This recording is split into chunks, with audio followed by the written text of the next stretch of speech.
Minister, I want to put a couple of points on the record. First and foremost, your impeccable maths.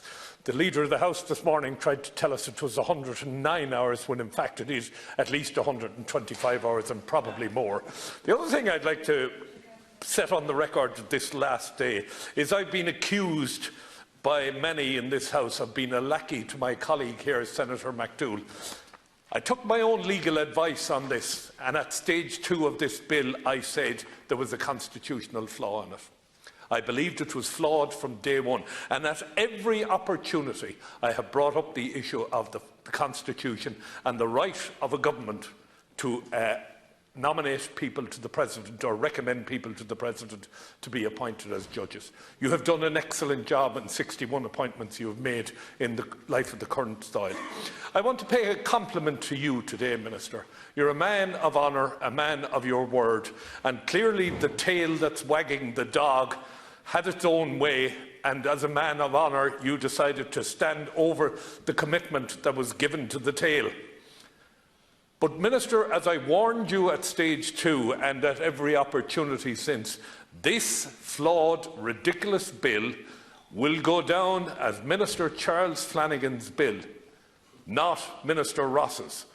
Step Aside Garda Station will go down as Minister Ross's greatest achievement.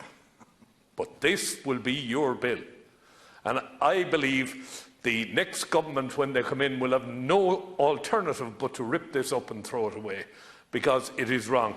But in fairness to you, you have listened to my learned friend here to my left and to my learned friend over there in the corner, Senator Batchek, who are far better in constitutional issues than I am.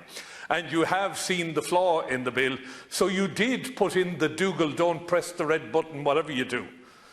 The red button is there now, so Dougal will be able to press the red button and shred this thing.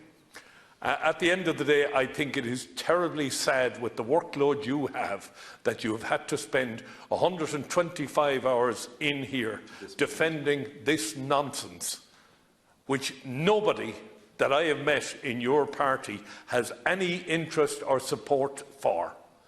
Your own senators openly say this is nonsense, they have no time for it, it's rubbish. Many of your own TDs say the same thing.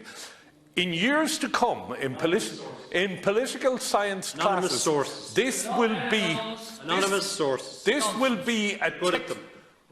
be a textbook case for students of politics for years to come on how a government can be manipulated by one man. Indeed, there's probably a half-dozen PhDs to be earned out of this piece of legislation. You're going to get your way this evening. Well, you're not. The Leader is going to get his way this evening, and this is going to be guillotined. And I feel really sorry that your name is associated with it, because you're much better than this.